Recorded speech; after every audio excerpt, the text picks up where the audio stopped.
All right.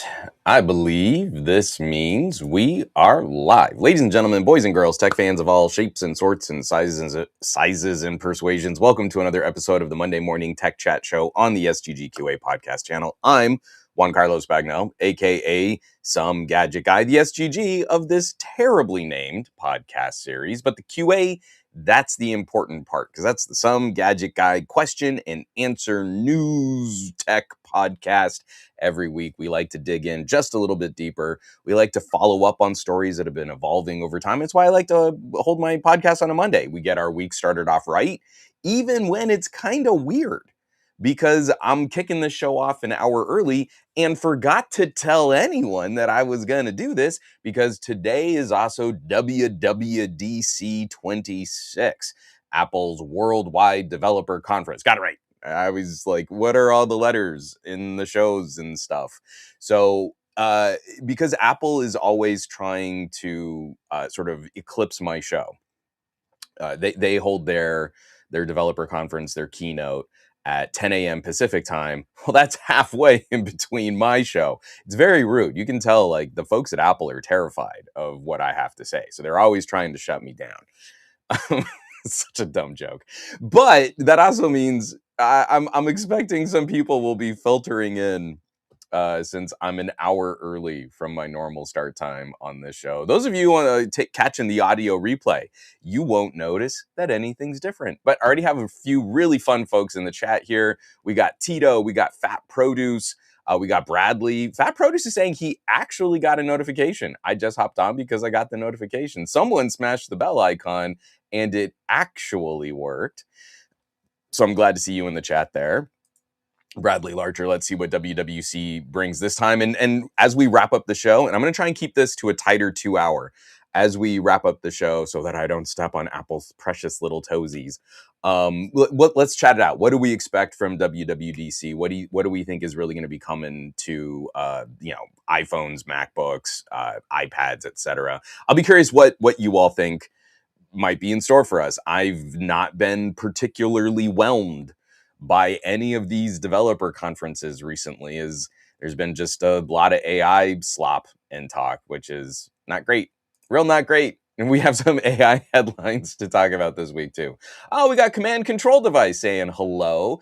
Command Control Device been submitting tons of articles on the private Discord. Mountain Dew Lou saying hello. Hello, Mountain Dew Lou. So I'm going to try and abbreviate all of this. I've got one major post for housekeeping. Oh, first of all, I just hope you had a lovely weekend. Let's just start that off. Like a little, social nicety, some consideration. I hope you had some time with the family. Hope you ate some great food. I got to visit with an auntie and an uncle, and it was a really great night. I drank way too much bourbon. Thankfully, Marie was able to drive my sloppy butt home because you get older and like everything about recovery takes longer. So like I do a hard workout, I'm feeling really good on the day, and then I wake up the next morning and like I can't get out of bed. Oh no. And the same thing, like I think I had like 3 whole drinks in one evening, and like, oh my God, I'm getting like kind of sloppy. So I've definitely been knowing my limits lately. Oh, right on. We got Scoop. Scoop jumping in the chat saying, "One, what's up, Scoop?" Bradley Larcher saying, I expect Apple to take a bunch of stuff from Google and fancy it up. I mean, literally with Gemini, I think that's what their strategy is. And Simon says, Hypno. Hello, all. Are we an hour early today? We are indeed, Simon. Thank you for dropping by. So, oh, wow. Bradley Larcher, don't want to forget, but Alien Isolation 2 was announced. Oh, my. Oh, I got to look into that more. Bradley, you just rocked my world like 7 degrees. You just tilted the entire axis of my planet. I didn't even know that was something companies were working on. I adore Alien Isolation. Oh, dang. We might just have to stop this whole show and I'll just go react to announcements on Alien Isolation. Okay. Knocking out one bit of housekeeping, but this is a biggie. I have been saying for the last couple of weeks, man, I've just been backlogged. I'm trying to get these projects out. I got absolutely just blocked up on a sponsored video that still has not been approved and still isn't coming out yet. But it's like when I spend time working on something like that that takes a lot more production effort, it just halts everything else. And it's like that's why these companies don't realize, like, when I charge you for this kind of sponsored content, it's like it is so much more work and so much more time. Anyway, you don't need to know all that. That's me complaining about my job.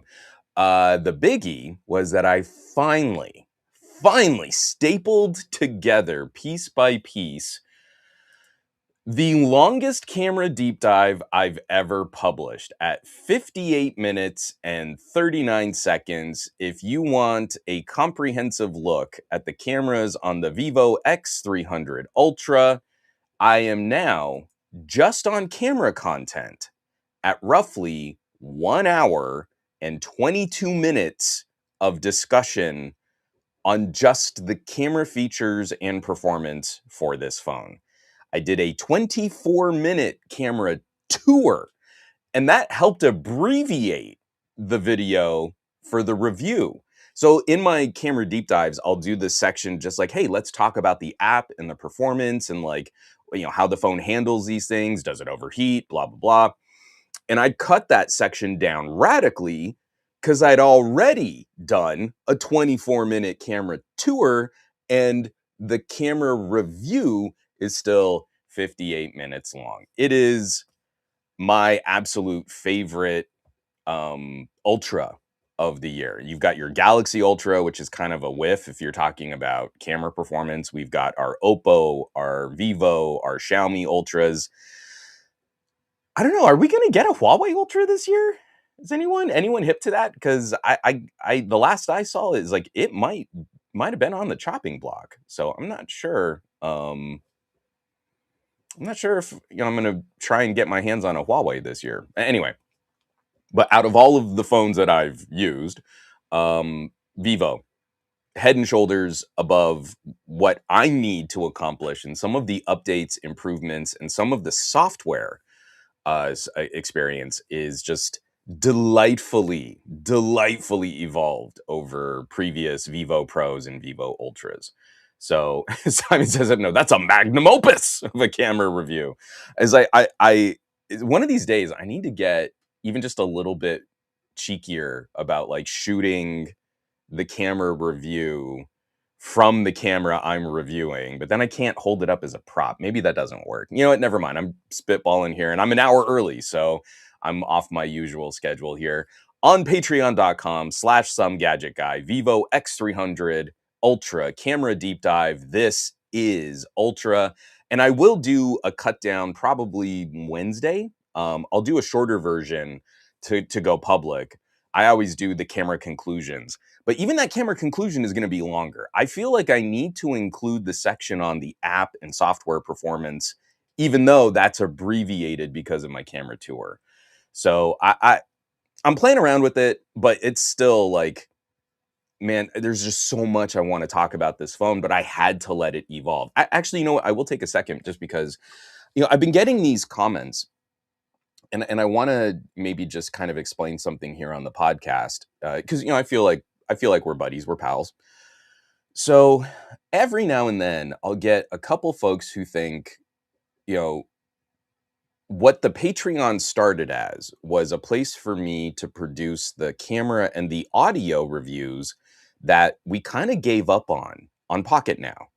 I'm not, I'm not shocking anyone here. But one of the reasons why I was brought on at Pocket now is because I would do these really long form camera reviews. And so they trusted I knew what I was talking about.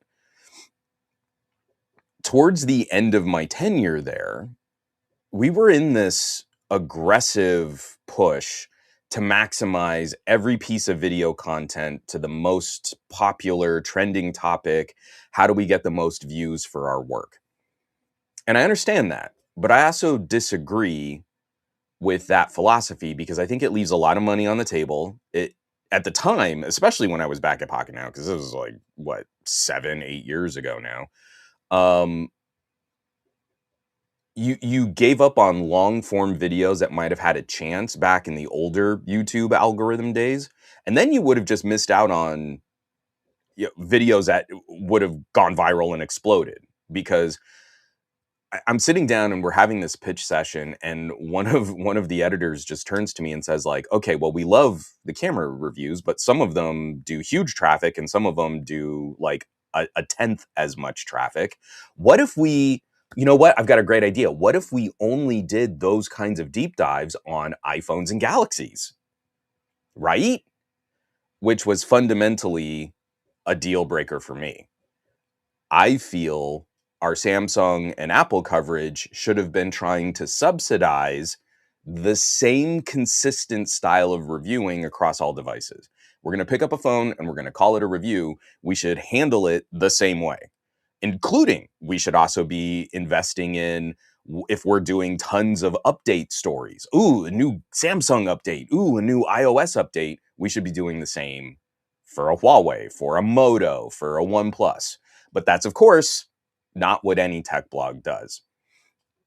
And I would point this out, like, yeah, we got really good traffic on this Galaxy camera video. We got really good traffic on this iPhone camera video. But I think the highest watched camera deep dive I ever produced was for a Huawei. So under their idea of, well, let's just do it for the goodest phones, we would have missed out on the number one viewed camera deep dive that Pocket Now produced. So, short story, incredibly long. People will ask, like, "Hey, now that the Patreon has kind of shifted, you don't do the audio reviews at all anymore. Why don't you just put the camera reviews up on YouTube Public?"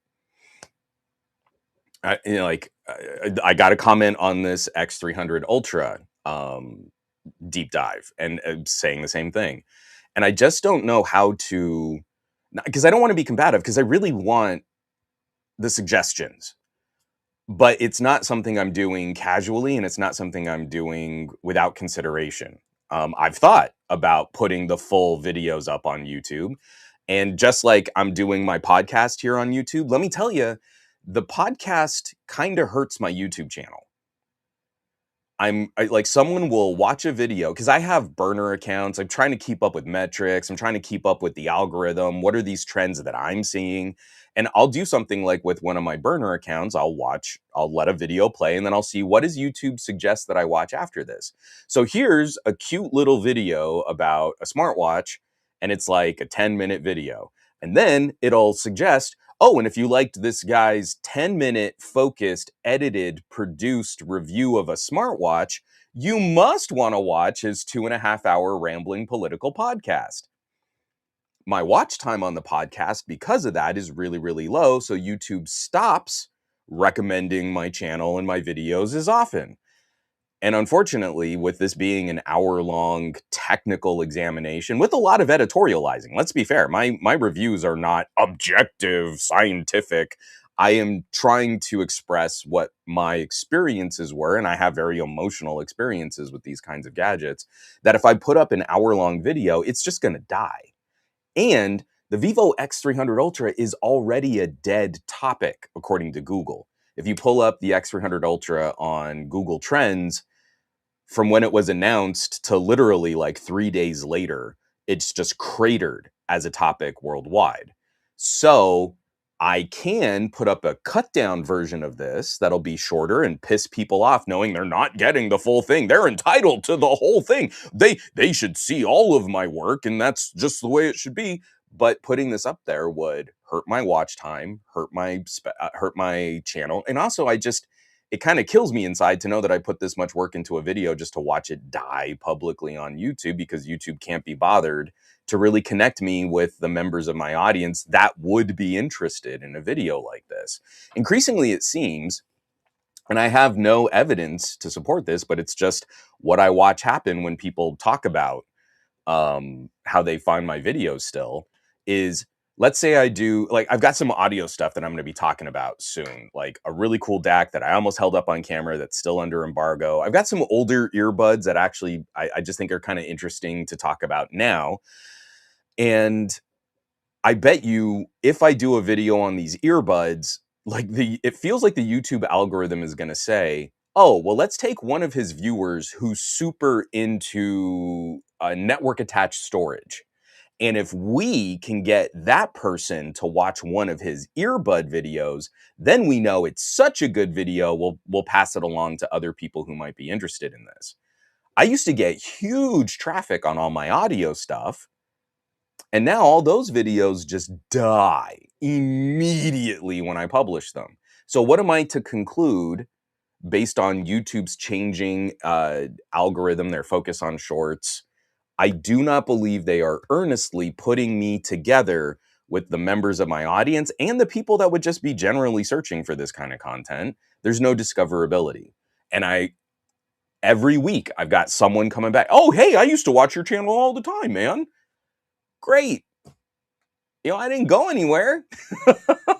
So anyway, um, patreon.com/somegadgetguy. If you really want to know when I publish stuff, you can join for free. I know that's kind of an annoying idea. I understand people like just want to put all of their eggs in Google's basket and trust that Mr. Google is going to give them the stuff they say they want to watch, but they don't. And increasingly, YouTube's algorithm business model is just like Facebook's. Like, how can we piss you off so that you'll stay on the platform longer?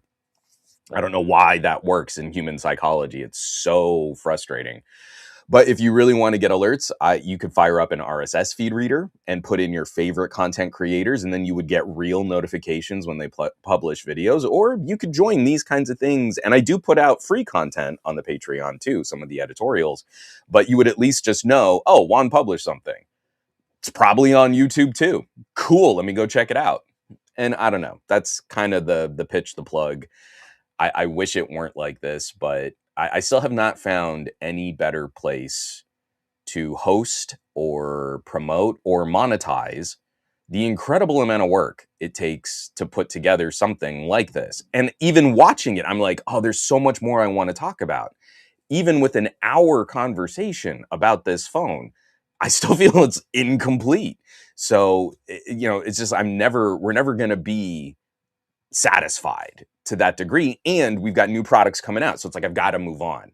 I've got to talk about and cover other things, but it's like if I don't get this out now, it's like it's never going to happen. So thank you for jumping in, and especially those of you who share and support and contribute, especially the folks on the Patreon. Like, subsidizing an hour-long video that took about a month to produce, from shooting samples and waiting for updates and comparing against other phones and analyzing the footage and trying some of the more experimental third-party camera apps to get even more footage out of those. You think like, oh, you just go outside, take a couple photos, man. Every single photo you see is from a setup where I probably took no fewer than 20 shots from a variety of camera sensors, then shot multiple clips of video under different video styles, and then had to collect all of that information and sift through it and see like, oh, okay, well, in this mode it's doing this, and was this the super raw image? No, this was the regular DNG. And oh, the Video Pro with the turning off the noise removal did this. That's really interesting. It takes so long. So I always appreciate folks wanting to kind of pitch ideas. It's the personal and the professional reasons I just can't with YouTube right now. I really wish I could bring this stuff back to YouTube and trust that it was going to get a fair shake with the audiences who say that they're into this stuff. But really, the verdict on this camera was published like the day it came out. People had already gotten early access, or you saw all the influencers with like the super fancy cage for the Vivo X300 Ultra. Well, let me tell you, after 3 weeks of software updates, it's a very different phone. Why are we only concerned about like the pre-embargo software experience, pre-patch, pre-update, and then you've got chuckleheads like, oh, I don't think it's as good as the iPhone because I've got 10 million subscribers. And you're like, great. Well, there you go. There's your verdict. That's all we got, I guess we have to say about it. It's awesome. Ah, Mr. Mao, nailed it. Juan's grown out his TK beard. I love wearing the TK Bay hat and then having I'm starting to get some stripes, just like TK. I love it. I totally cribbed his look. Absolutely. Even down to like shaving and cleaning up. So I've been wearing hats a lot just because I'm lazy and I don't always give myself haircuts when I should. So it's like, and you can see like I'm getting a little furry on the sides. Like, oh, Juan's wearing a hat because he doesn't want to show you how unkept he is. So gross. All right. Everything we're going to be talking about this week, from the the one art that last 15-minute conversation we had about housekeeping, um, from housekeeping to all of the links, the show notes, it'll all be available on this week's blog post, somegadgetguy.com. Of course, the cleaned up audio version will be available on patreon.com/somegadgetguy, and there will be video replays on Twitch and YouTube and LinkedIn. Actually, I had someone pop in on LinkedIn, and you're like, wow. I have a viewer who's real consistent on LinkedIn. That's great. So, we're gonna jump in. We've got political news up front, like we always do, and then I want to talk about some leaks and rumors because we've got some laptop and some phone news that I think will be really interesting. And then at the end, I want us to spitball a little about what we think Apple might have in store for us for WWDC. Oh, fat produce. Oh, hey, my gray stripes appeared at the moment I turned 30. Oh, buddy. Well, if it's any consolation, I have terrible psoriasis. So at 30, I started like radically losing hair because of like scarring from psoriasis. So you probably looked way better with a little gray in your hair than I did looking mangy. Like it was pretty gross. I'm on much better medications now, by the way. Like if I take off my hat, I can only see a couple little dots of bad psoriasis. This is incredible, the medical science improvements that we've seen. So we're gonna start off with the Hill. Anytime there's like an FCC story, I kind of want to talk about it, but this one's even escalated because it's a Supreme Court FCC story about a legal case involving Verizon. And if you understand the history of the United States lawsuits and Verizon, you would understand why we're in the net neutrality debacle that we are in today. It was largely because of Verizon suing the federal government during Tom Wheeler's tenure at the FCC that we reshaped the open internet order the way we have. And we're continuing to have these ludicrously fake debates on whether the internet is an information service or a telecommunication service. And the last time that we had like judges presiding over that classification, it was hilariously lopsided and loaded to hear lawyers like, well, if information goes over the internet, doesn't that make it an information service? The reason why the internet was an information service was because it used to go over phone lines. So phones were the telecommunication service that then could also transmit data, information.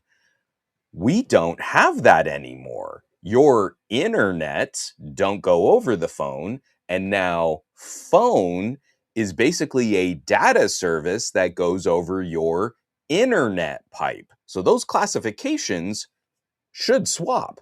But we have lawyers and judges seriously listening to arguments like, but if it information can be broadcast, isn't the internet the same as Facebook?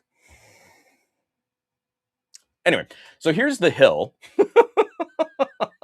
This is written up by Zach Schoenfeld over at thehill.com. When I believe this was submitted by who covered this? I'm not going to be able to find this. I'm so sorry. I really need to do a much better job of crediting people who are submitting stuff. Man, I suck. I'm sorry. But it was submitted on the Some Gadget Guy Discord. Okay. Supreme Court upholds FCC fines against Verizon and AT&T. Chief Justice John Roberts ruled the companies are not entitled to a jury trial to contest the fines. Related to the use of customers' location data, they amount to more than $100 million combined. Whoa, y'all. the FCC fined AT&T and Verizon, how much? 100 million each? No. The two companies combined $100 million. These are like billion-dollar corporation. Like, that's a rounding error for like a quarterly financial. Great. They're really going to have learned their lesson, because something tells me that the amount of data that's trafficked through these internet supplying companies, the amount of money that they make off of our personal information is probably more than let's split it down the middle. Let's say they each got fined $50 million for the years that they've engaged in this business practice, right? It's not just, oh, $50 million because they made $50 million and we're going to zero out that business practice and make it very unfashionable. No, they've been doing this for years. How do we know they've been doing this for years? Because the FTC filed a report that you can read. It is a really good read. Actually, I should relink it in the show notes, talking about how all of the internet service providers suck up all of our personal data and sell it off. And the FTC's recommendation was, hey, we need to give the FCC way more authority to go after these kinds of business practices, because they are legitimately harmful to consumers. So here's what's funny. The way that this breaks down, the FCC imposed a fine. So you got all the conservatives out there who will say, oh, they're overstepping. And look, they're fining companies and they're trying to harm business and free market. The companies don't need to comply with the fine. So AT&T and Verizon paid these fines. And now they're claiming they never should have been fined by the FCC. This is a topic that should have gone to a jury trial to then award damages. So our regulatory structure is so toothless. If the FCC fines you, you can just choose not to pay the fine, and then the FCC will basically just go after you in the government version of small claims court. And then they would have had a court case. Probably wouldn't have been a full-on jury trial. It probably would have been decided by a judge. But all of this complaining is basically their own fault. We should have had our day in court. Well, legally, you could have said no to the FCC. This is like, or anyone who's saying like, oh, these government agencies are too powerful. I want you to think, like, as a private citizen, as just an individual, and a government agency comes up to you and says, hey, you owe us money. And you go like, nah. It's literally what we empower corporations to do, because then they also know, like, hey, if they take us to court, that is not a court case we can win. But if Verizon goes to court, Verizon successfully sued the United States government over the very first toothless versions of net neutrality. So, okay, so Justice Roberts agreed with this whole issue, and ultimately the Supreme Court agreed with the FCC.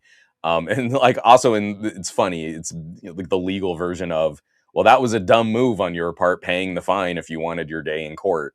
But Clarence Thomas, unsurprisingly, dissented. He said that the companies had no way. Hold on, let me pull this up, because this is what's really funny. The companies had no way to ensure that a court would ultimately respect their jury right down the road when they opted to pay. Quote, AT&T and Verizon did what courts ordinarily encourage. They paid under protest and filed suit to get their money back. Today, the court punishes AT&T and Verizon for complying with a government order that they in good faith believed was obligatory. Okay. I want us to think, like, who at Verizon was like, now we have to do this. Because Verizon is like the king champion of exploiting every legal loophole and every court shenanigan they can to beat the government. And well, we got to do it, guys. The FCC said so. We have to pay them. That's Clarence Thomas, excuse me. Justice Roberts, I believe correctly, assess this. Justice Thomas is like acting like poor Verizon just could not have ever known. No one at Verizon could have predicted that this would be the result. And I love at the end of this article, that's when they finally break down. I mean, listen to this. This is the last paragraph of the article from The Hill. The battle stems from the FCC's fines against Verizon and AT&T for illegally sharing access to customers' location data. The investigation was spurred by reports that a Missouri sheriff was ultimately able to get access to some of the data through a third party. You know, law enforcement being able to dig into your stuff without a warrant is still something we should treat like a pretty big deal. And AT&T and Verizon were already found to be illegally siphoning off and selling off all of your data. And now we've got a Supreme Court justice. Just won't someone please think of Verizon? They just had no way to know. They just couldn't know that it was going to be bad, that they paid like tens of millions of dollars for a business practice that has probably netted them more than $50 million. And I don't know. I don't know about y'all. I know personally, I am anxious when like government agencies get a little too power in specific sectors. Maybe that can harm innovation, but boy howdy, I don't think that's the situation we're in right now. I really don't think our issue with innovation and broadband deployment and net neutrality and fair and equitable business practices has anything to do with the FCC coming down too hard on Verizon. Poor Verizon. Oh, we got Jojo the Techie in the house. Everyone say, hey, Jojo. Actually, most of you have already said, hey, Jojo. I love this. Thomas is an embarrassment and will sell himself for a luxury RV. Simon says, Hypno, he took a paid permanent vacation from morality decades ago.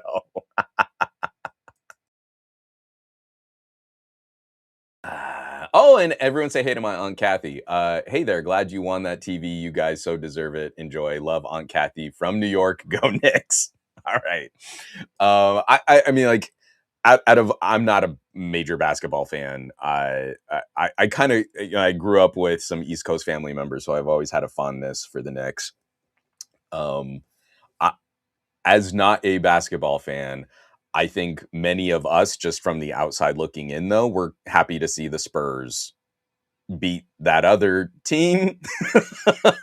I don't want to get too deep into basketball. If anyone's interested, I won a ridiculous, silly Sony TV over the weekend too. So if anyone wants that story, let me know in the chat. I'm gonna keep moving on here with news.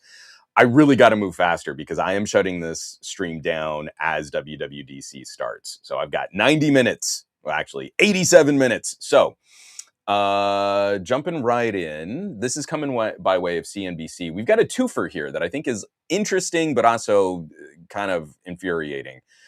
Joseph Wilkins, CNBC, SpaceX is worth less than half of its 1.75 trillion IPO target, Morningstar says.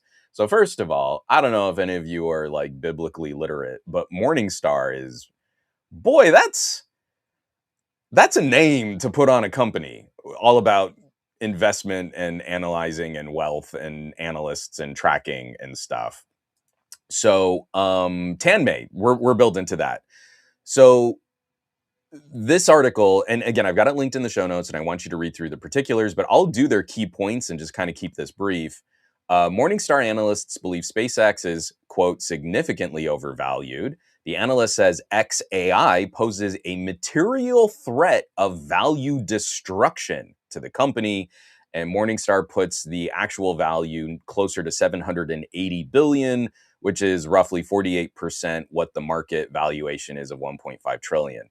From last week or the week before, we were talking about SpaceX's financials. And for one of the companies that has become crucial to space exploration, launching rockets, putting satellites up, private companies and governments relying on this, telecommunications infrastructure with their satellite constellations for low Earth orbit broadband. There's this image of SpaceX like they are this crucial foundational company to the current global economy as it pertains to putting things up in space. I have to point out, where is it here in the article? Okay, SpaceX recorded a net loss in the latest quarter of 4.28 billion. They lost $4 billion last quarter and lost 4.94 billion across 2025. Starlink generates $3 billion. Its space business lost 600 million on an operating basis, and its AI business lost 2.5 billion. So, for all of those old school conservatives saying like, "Oh, it's just so wasteful and government spending and we got to, private industry will do this better," launching rockets is really hard. And I'm actually not going to tag SpaceX too much for that, because the amount of money it takes to safely put a rocket into space is an incredible amount of money. But we're talking about a company that's maybe generating somewhere around $20 billion in revenue while losing about $5 billion a year. And I don't know that space, being the semi truck, the tractor trailer that puts satellites up into orbit, is a crucial and necessary component of the entire future of our economy. But I don't know that that's a business that private industry can turn into a prosperous and wealthy endeavor. I do believe that's something that governments should use taxpayer dollars to build internally, so that we have the highest possible safety standards that we can adhere to, so that we've got the mission timing, the critical operations, the oversight of the business. It matters globally and politically how we put stuff up into space. I don't think a private company can ever profit to the degree that that amount of infrastructure and investment demands. So I actually am not tagging SpaceX for that. It is actually really cool, some of the work and the engineers that work at SpaceX. What's ludicrously stupid is seeing Elon Musk staple on other businesses like AI that has no business being a part of the SpaceX portfolio. It's just, you see, he bought Twitter at too high of a valuation. Twitter was not worth what he paid for it. And then he wanted to be a part of this whole new AI race, and he had his XAI and Grok.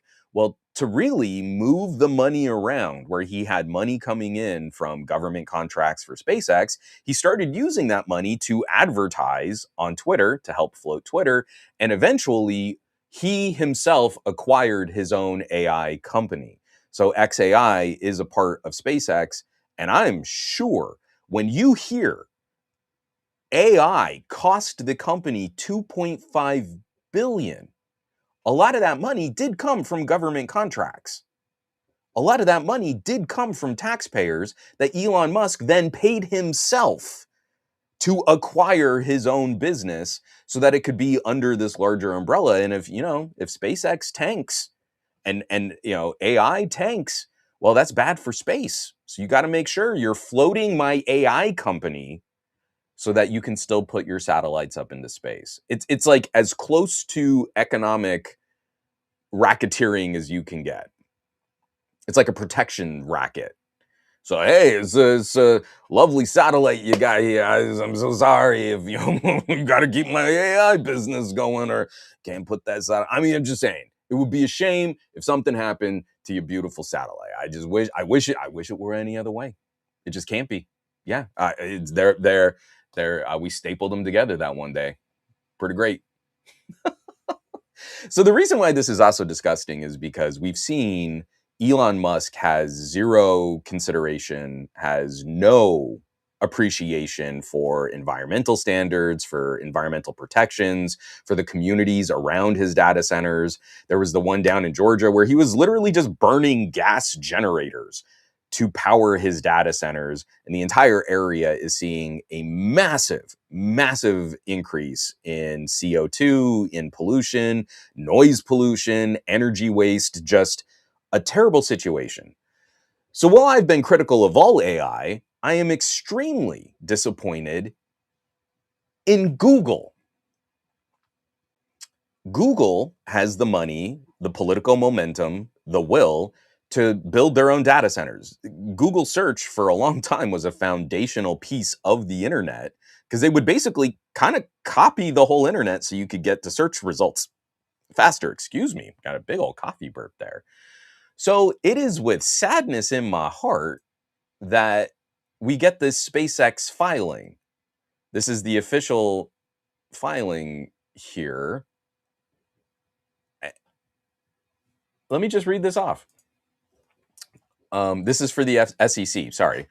On June 3rd, Space Exploration Technologies Corporation, SpaceX, filed Amendment Number 2 to its registration statement on Form S1 with the Securities and Exchange Commission. Before you invest, you should read the preliminary prospectus in the registration statement and other documents SpaceX has filed with the SEC. For more complete information about SpaceX and this offering, Amendment Number 2 and the preliminary prospectus relating to this proposed offering may be accessed through the SEC's website. On June 5th, 2026, this is from SpaceX, we entered into a cloud service agreement with Google LLC with respect to access to compute capacity. The compute capacity provided includes approximately 110,000 NVIDIA GPUs, CPUs, memory, and other related components. Pursuant to the agreement, the customer has agreed to pay us $920 million a month from October 26 through June 2029. So from October 2026 through June 2029, with capacity ramping up through September at a reduced fee. If we fail to deliver access to the committed amount of GPUs by September 30, 2026, then following a 1-month grace period, Google may immediately terminate the agreement or accept the number of GPUs provided with a corresponding pro-rate reduction in the monthly fees. So now SpaceX is an AI company, I guess. I mean, they were because of their acquisition of XAI, but because there's been so much pushback against data center projects, Google is thrown in with someone who tends to operate in a, I'll do it, sue me, I'll see you in court, and then when I lose, I'm still not going to pay you kind of businessman. And for all of their greenwashing and, oh, we came up with a new system that can radically reduce the amount of RAM needed for AI, and we're so green conscious, even though we've completely eradicated our 2030 climate goals. Now Google, to get extra capacity, is leasing out space to data centers built by Elon Musk. And I love all this because, like, listen to this again. The compute capacity provided, listen to this language. The compute capacity provided includes approximately 110,000 NVIDIA GPUs. But hold on. With capacity ramping up through September at a reduced fee, if we fail to deliver access to the committed amount of GPUs by September of 2026, then following a 1-month grace period, Google may immediately terminate the agreement or accept the number of GPUs provided. This is the shell game. This is the lie. Every single time, Sam Altman goes out and says, we're committed to buying 40% of the worldwide RAM. But OpenAI didn't generate all the funds they'd need to buy up that much of the component manufacturing ecosystem. They never got there. But the commitment sent the entire RAM industry into a flurry to make more data center RAM and make less consumer RAM, and all of our component prices for hobbyists and enthusiasts, then just general purpose computers, all skyrocketed. And it never happened, but the speculation on it already did the damage. They are providing approximately 110,000 NVIDIA GPUs, except that they haven't delivered those yet, except that they don't have them. And if they don't put them online before September, well, then Google has some options in this contract. It's a lie. I mean, in business where you say you're committing and you're doing and drafting this and they've got to meet these targets, and it's all of this fancy, obtuse language that's supposed to make us feel like we don't understand what's going on. But literally here in this filing, they're saying we have 110,000 and Google's going to use them, except we don't have them. And we promise we're going to bring them online. And if we don't bring them online, then Google gets to do something else. And it's because of that, our phone prices are going crazy. Our laptop and tablet and computer prices are going nuts. Companies are in desperate situations. All of the accessories manufacturers, like, yeah, enclosures for networking equipment. Great time to buy those because it's a miserable time to buy the actual drives and RAM that go into those enclosures. I'm sitting on a mini PC here where to try and keep prices in check, they're going to embedded chips, like the kinds of processors you would put in a kiosk. I've got one under my desk right now. It's like a $300 or $400 system, which, a year ago would have gotten you a pretty decent, like, Core i5, maybe a little older, but like a respectably powerful computer. And this is AMD Zen 1 architecture for what would have gone into a signage kiosk, because all of the rest of the components like the RAM and the storage have gotten so expensive.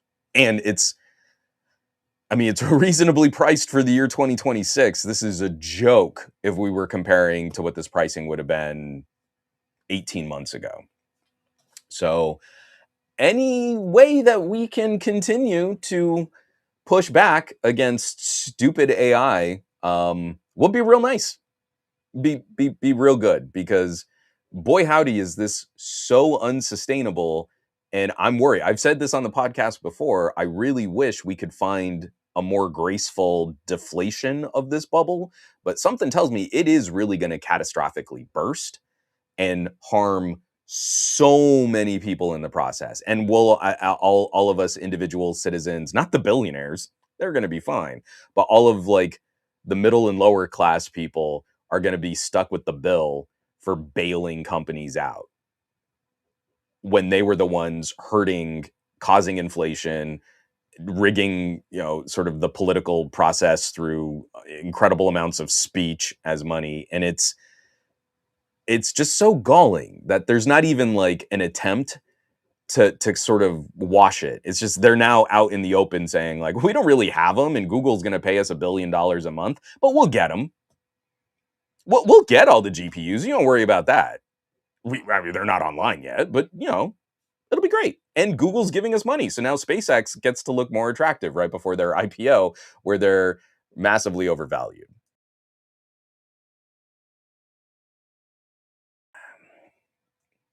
Oh, yeah. So many of these comments are great. Simon says no. And yet, we managed to get satellites launched before Musk. Interesting. Like the second we killed the shuttle program and didn't replace it with something government, I knew this is going to get ugly. This is going to be real bad. Also from Simon, the IPO is a pump and dump that kicks puppies and batters orphans. I think it is. It's an escalating shell game. He needs money coming in from some places. He's going to hold countries sort of blackmailing their efforts so that they keep the price of his companies artificially high. And again, it's the same hypocrisy of, I'm going to move my company to a place where I don't have to pay taxes, even though the only reason why any of my companies survive is because I get a whole bunch of handouts from local governments and I get sweetheart deals on taxes and zoning. And then I almost exclusively generate revenue through massive government contracts that are funded by taxpayers. But don't tax me, bro. From All Star. So Elon is proving he's a real life Hank Scorpio. Got it. I don't know. Hank Scorpio was a lot more charismatic. From Tanmay, could the man-child in Alphabet be trying to offset his ad spending and other billables at Google instead of moving the money? I don't.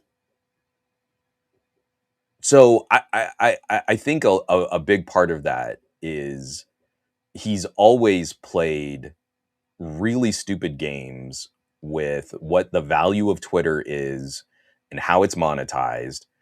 And now, unfortunately, for all of us, we're seeing that his roguish demeanor and his ability to upset lots of people hasn't actually generated any significant traffic, which to me speaks of the idea that he wasn't an earnest owner for what Twitter could be.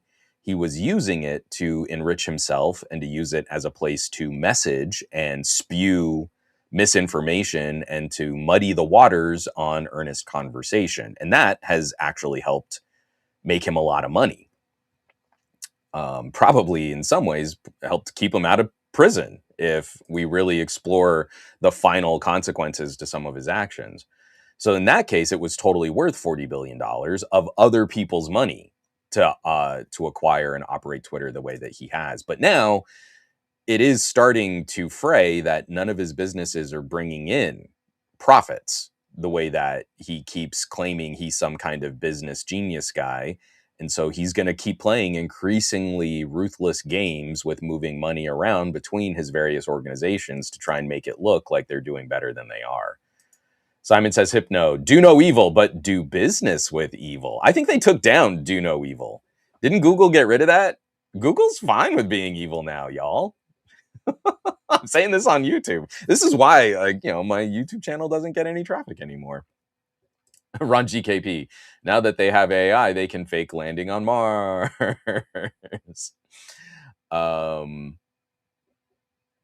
Oh yeah, Tanmay. See, and again, this is all. This really does speak to it.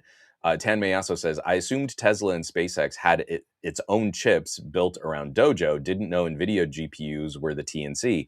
So you hear a big headline like, oh, we're working on this chip and we're going to do this and we're going to be an AI.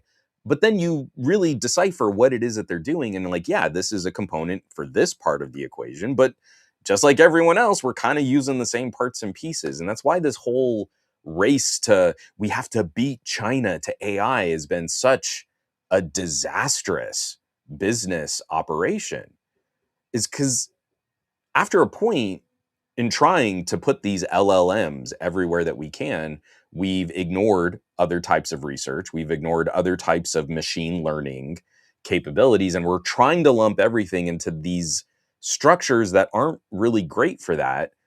And what gets put out is just marketing. I've been saying this about everything for the last couple of years. There is no good resource for consumers to catch up and re-educate themselves on what's going on in tech. And I love it when I'm talking to like the parents at my daughter's school. And it's like, yeah, we got to teach the kids. And you're like, we got to teach the parents. Like they don't know what's going on at all.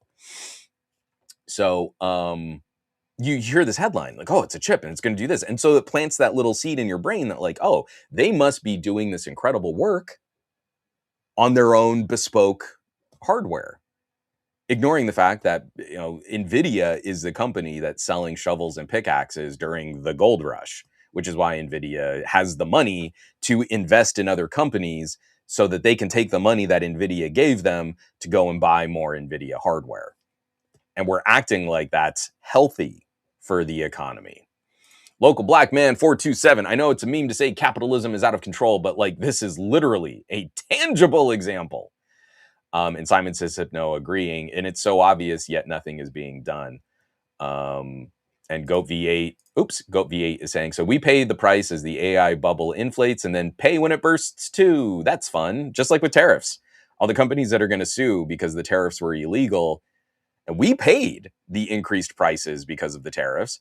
And then the companies get to get money back from the government because the tariffs were illegal.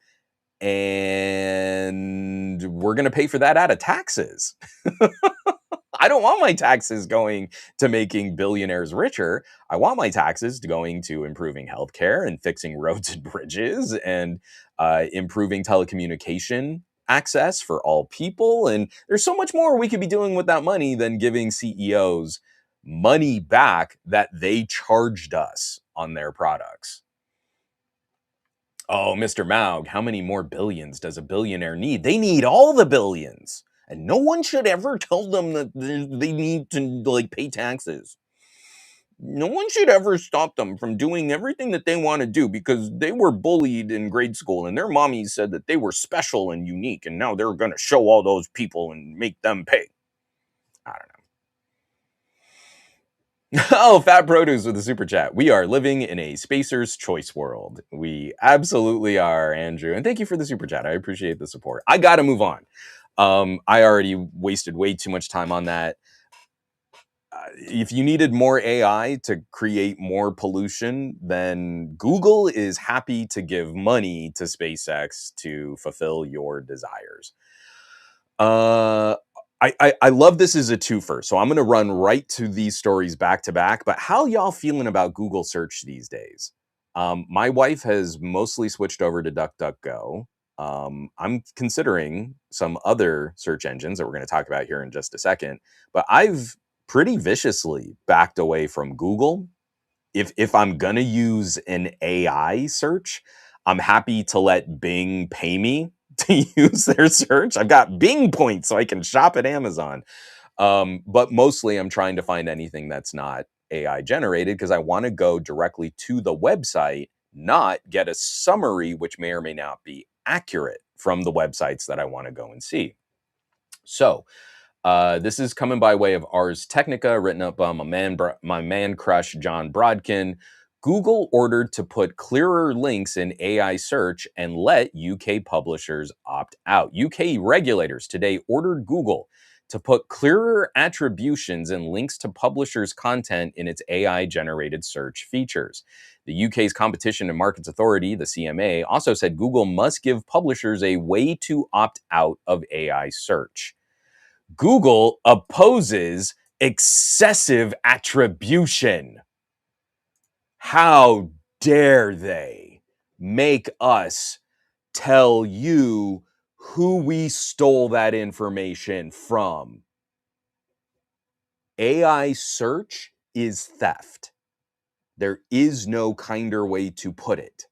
You type in a query in a search engine, Google scrapes the internet for you, siphons off information that people created, and then serves it to you as if it's an authority on the subject you just asked about. And at the bottom of these little clips and links and paragraphs, there's a teeny little link. There's an attribution there. We totally credited who did this, knowing full well that their entire process is designed to keep you on the search page longer at the literal expense of traffic to other websites that help build popularity, that help monetize the work that went into generating that information. It is theft. A couple months back, we talked about all the publishers that started disclosing how rapidly their readership has shrunk. 40, 50, 60% drops in readership, in clicks, in click-throughs. Sites like The Verge just absolutely tanking. Ars Technica took a hit. And we're talking massive, massive drops in readership since these AI summarization theft tools have been employed. And the EU is now going in and saying, hey, two things. One, you can't claim your AI knows this stuff. Your language model stole it from another website, so make sure it is excessively clear where you got that information from and make it more obvious where someone can click on to get more information from the resource that you just stole from. Theft. Two, if someone doesn't want to be a part of your stupid AI summaries, they never should have been opted in. In no publisher agreement would anyone ever say, yeah, I automatically operate thinking people will steal my writing, and then I go and tell them, hey, stop it, guys. Cut that out. Like if I just copy a book wholesale and put the whole book up online for free, it should be expected that I'm going to have my butt handed to me in court. That's theft. So Google's sitting, we're opposed to excessive attribution. How about try like the bare minimum regular attribution? How about try like properly crediting this stuff? Even Wikipedia does a better job of making it more obvious that this is a summary of a topic, and then there's like a whole shelf underneath the article or the post on Wikipedia about all of the places where this information was sourced from. And even that is like less than what you see properly from Google's AI search. Just absolutely horrific. Now, this is made even funnier that the EU is going to tag Google for this. Google says they're going to comply. Again, I feel like Google is becoming more like Apple in this regard, where they say, we're totally going to comply. And then it's kind of like a malicious compliance that seeks to find a loophole or a structure where they can claim they are doing what the EU mandated, but in a way that just benefits them even more. I'm pretty confident that's what we're going to see. But at the same time, that EU, the CMA, is tagging Google for this attribution. European Parliament, they're still going to ditch Google. And I say good for them. I don't, this is Milena, I don't know how to pronounce the A with the little umlaut. Milena Walde and Pieter Haek over at Politico, European, I can't say any of these now that I've tried to say someone's name that is probably German. I don't know. Politico, European Parliament ditches Google for French search firm over privacy concerns. Move over Google, Quant is taking over as the European Parliament's default search engine. So starting Thursday, the European Parliament will replace Google with the French search engine as the default search tool on in-house computers, according to an internal communication sent by Politico. So I love this because this is politically aggressive and still kind of politically petty. Like Google, you've got to jump through these hoops. You've got to demonstrate these kinds of attributions, and you've got to improve this kind of business practice. And then we're still not going to use you. So I might try and see if I can find like maybe a more public facing version of what the what the European Parliament is going to dig into. So they're saying searches conducted through the address bar in Firefox and Edge browsers will automatically be routed through Quant, although lawmakers will remain free to use competing search engines or change their default settings. But I love because this is sort of fighting fire with fire in a really interesting way. We've been seeing a number of governments start untangling from Microsoft, Google, Apple, the sort of data collection policies, the privacy issues, the political ramifications, and now like you've got old Windows 10 machines that can still beautifully run newer builds of Linux. Let's also try and start switching. We talked, I think it was last week, it might have been the week before, about the new European open document solutions that they're going to be looking at using instead of Microsoft Office and Google Docs. And now even just getting down to, we've got a government system, which now is more likely to be running a build of Linux. We could start using browsers like Firefox, and the default is going to be a search engine called Quant, QWANT. For years, we've been told, and techies love to repeat this kind of stuff, but it's just too hard. I mean, it's just too hard, guys. You can't like get governments to like switch what they use. I mean, everyone, Microsoft is like Windows is going to be used on these systems forever. I mean, it's just too hard. It's too hard until it's not. When there's a little political will to get something like this done, surprisingly, it does get done. And this is like that first step in a string of little dominoes. That first little tipping point, one little domino is about to hit another, and it's going to take time. But I genuinely believe that this is the first step in a sort of a larger market correction where we're going to see for a period of time some kind of exploration in alternatives. Yes, there's momentum behind Google. It's the default on Chrome. People coast with what they're familiar with until there's some will to change it.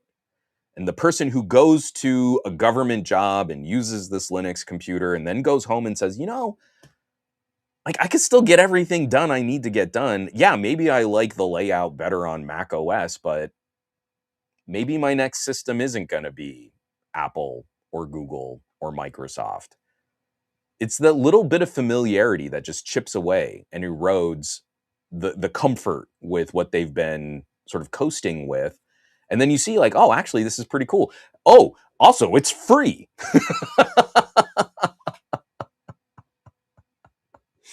So yeah, it's pretty great.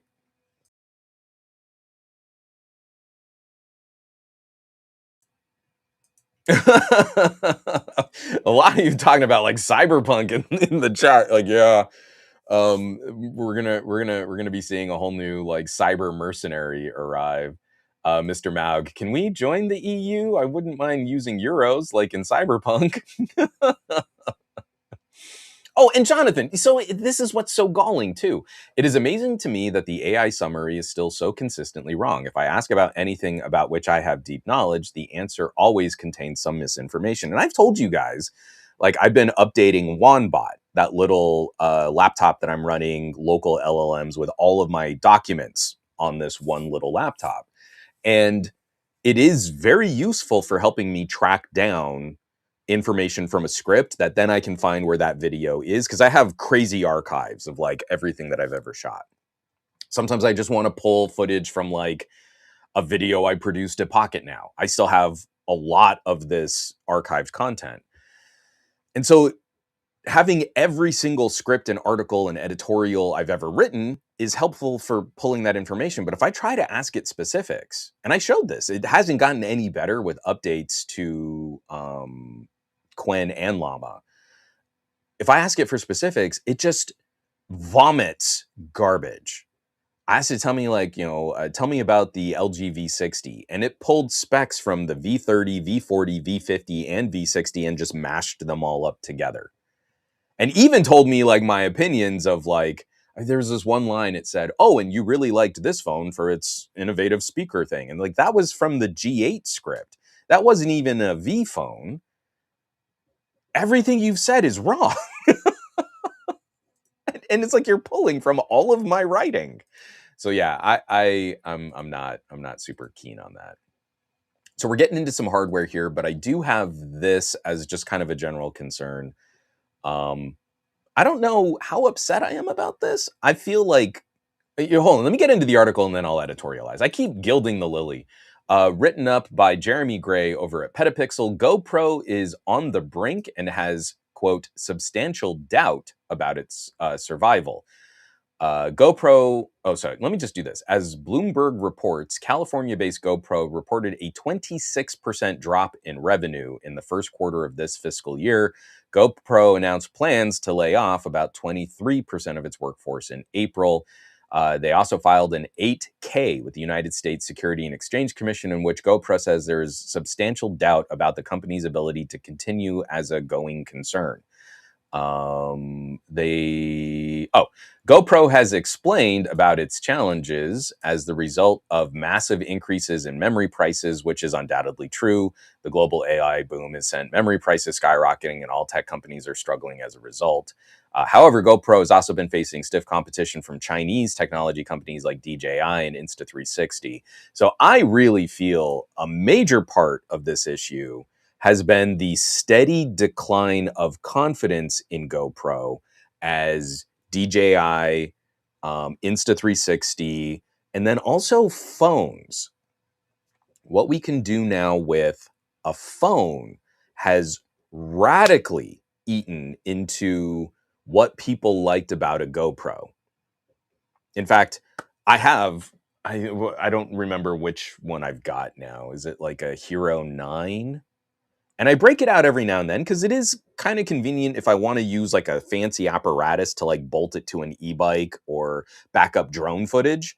That's another thing too, is like the ability to just quickly pop a handheld controlled drone for a quick camera shot eliminates a lot of what I wanted a GoPro for. So I kind of feel like mobile photography in general took a big chunk out of this. Then for people who really wanted the more dedicated action stuff, Insta360 and DJI took a big chunk out of that. And then we saw, especially for DJI, we saw like this rampant innovation in form factors, in capabilities. like gimbal stabilized, taking their drone expertise and putting it into something handheld, syncing it with mics in a really novel way. I don't run any DJI gear, but the ecosystem that you can create with DJI is absolutely formidable. At the same time that I felt like GoPros were really struggling with things like overheating. Like when you would look at just here's a company that set the standard for what an action camera should be, but their newest entries in this space are struggling to do the basics like record footage for longer than a couple minutes before it cuts out in a situation where you can't keep constantly checking the camera. Hey, I'm gonna go do these really cool tricks on a bike, and I missed half the video that I would have recorded because the camera overheated while I was in the process of jumping these sick ramps, y'all. So I think that's the bigger issue. On top of component prices, memory prices, camera sensors have to be fabbed and built from facilities that are very similar to memory. I feel like this is just the extra punch in the gut at the tail end of some terrible business trajectory already. I don't know. Is anyone like fond of the GoPro? Am I missing anything there? Because I haven't heard anything from them recently that really made me think like, wow, you know what? I need to check that out. Whereas even though I'm more of a smartphone in a gimbal kind of guy, like I've got my Hohem, I'll slap a phone to it. That's my speed. But I'll look at something from DJI and go, oh, I kind of want to play with that. I haven't had that feeling about a GoPro product in a really long time. And the GoPro I have was purchased just literally out of necessity. It was the only kind of camera I could use for this one specific job. The job paid me to get the GoPro, and it kind of just collects dust. I break it out every now and then. It doesn't get a lot of use. So I don't know. Maybe it's just time. Maybe it's just time for GoPro to sail off into the sunset. It doesn't really seem like people have very strong feelings about the company.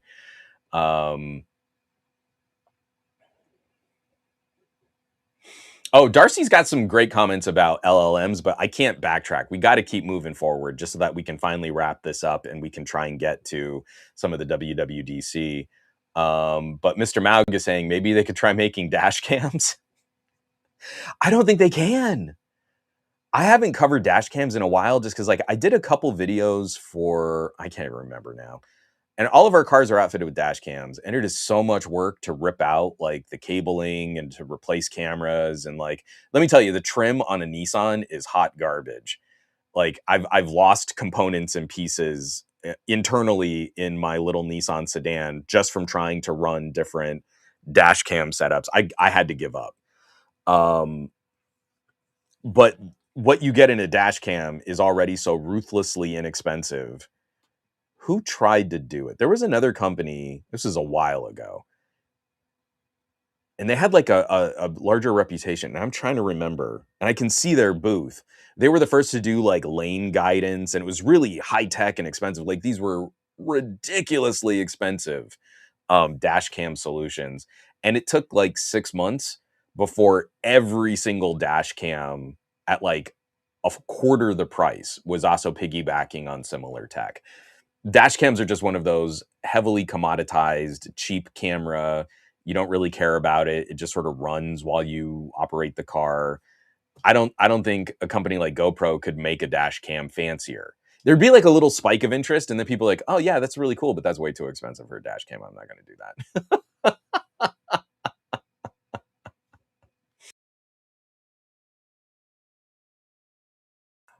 All right, we got Suo Lin saying, yo, good afternoon, Juan.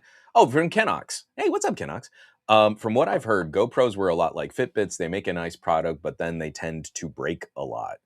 And then command control device. Why not have a cheap phone replace dash cams? Again, if we had any kind of recycling, like real, like I'm going to use this product, but I'm going to use it in a different way, a phone makes a lot of sense as another alternative. Like you could use it as a security camera. You could use it as, like a phone kind of kiosk kind of setup. You could use it as a camera in your car, as a music player while it's also a camera in your car. But Kenox, I'm so out of touch. Like, I don't even know what the reputation of the company is anymore. That sounds legit. From my personal experiences with GoPros, like they were really cool. They had great video quality, but I couldn't count on them for longer stretches. So I'm constantly doing that thing of let me fire it up for a clip, then let me give it a break. Let me fire it up for a clip, then let me give it a break. And I can run phones longer in a lot of situations and now catch up to things like 4K 120 frame per second footage and still run the phone longer for action clips and stuff like that. So Goat V8, how did you know? Goat V8 is saying, did those Meta glasses encroach on GoPro's market? Well, it's funny you should bring that up because I have an article here from Wired that Meta silently added face recognition code for its smart glasses to millions of phones. Code reviewed by Wired uncovered an unreleased face recognition system embedded in Meta's smart glasses platform. It's designed to identify people via biometric data stored on users' phones. And they've been doing this quietly. Name tag would revive a type of technology Meta said it had sunsetted in 2021 when the company announced it would delete more than 1 billion face prints belonging to Facebook users following years of controversy over its photo tagging system. Meta ultimately paid $650 million to settle a class action lawsuit brought by Illinois users, and in 2024 agreed to a separate $1.4 billion settlement with Texas over allegations it had unlawfully collected biometric data from users. So let's just round that up, or round it off. $2 billion in settlements for class action lawsuits. And Meta totally learned their lesson and never did it ever again until they turned it on all of their glasses and bundled this code into their smartphone apps. And we're sitting here and we'll quibble over like, oh, Verizon and AT&T had to pay $100 million for stealing all your information and selling it off. The government overreach, am I right? Facebook got tagged for $2 billion. And that was not enough of a painful repercussion for them. They still kicked on this service with their smart glasses. They still employ the same data trafficking, biometric, face printing operations because two separate lawsuits, $2 billion in settlements, wasn't painful enough to dissuade them from operating in that fashion. All of these fines, you get a record-breaking fine from the EU. Google's going to have to pay like $3 billion, which is like, what, less than 2% of a quarterly financial statement? And we think that that's going to be enough to correct their business? No, they make so much money on this crap that this is like barely a speed bump, a tax that isn't going to slow them down at all. In fact, it's going to encourage them to do it more because now they know, well, like if a state tags us for this, it's going to be a couple $100 million. But by the time we've operated it at scale and all of the money that we make off of this data trafficking and all of the infrastructure that we've got for these glasses, well, I don't know, we're going to be talking about billions in revenue and paying millions in fees. I don't know, like that to me sounds totally sustainable for Facebook. Like that's a good business model for a Facebook is I will just eat it.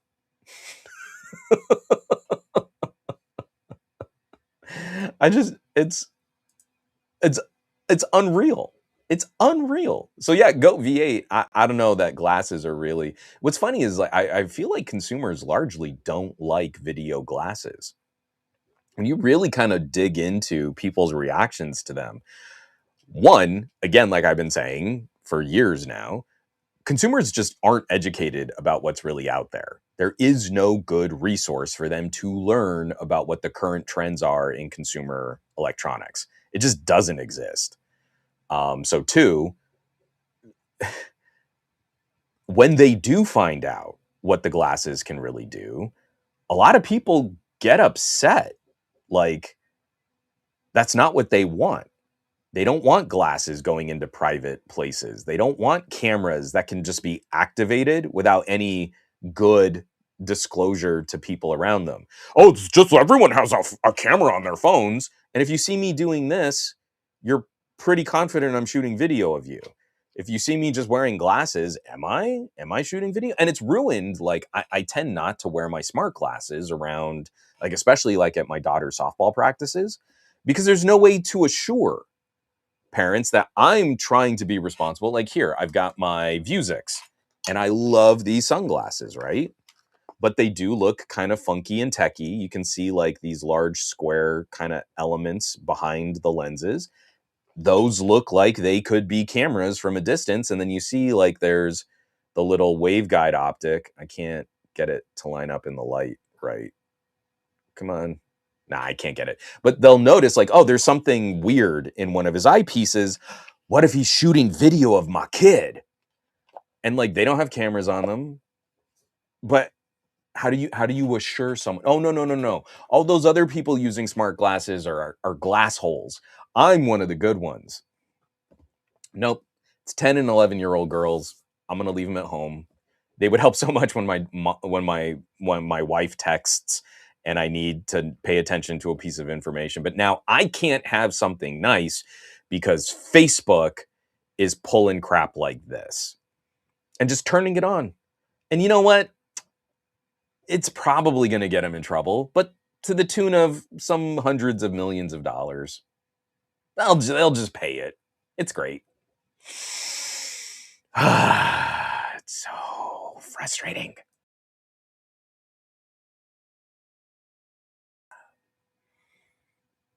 Oh, Michael C2. Yes, like most consumers don't really realize or don't think about the fact that they can't save their Kindle books anymore, that they buy a movie, they can't back it up on storage.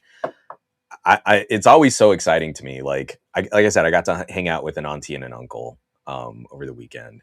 And my uncle is hardcore into digitizing movies.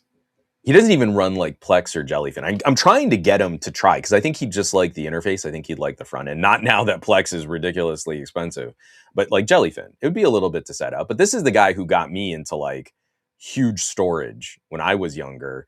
He had a buddy that worked for Western Digital. He'd get all these like prototype enclosures and these massive hard drives. And like, I think the first 6 terabyte hard drive I had in my workstation came from one of his Western Digital friends.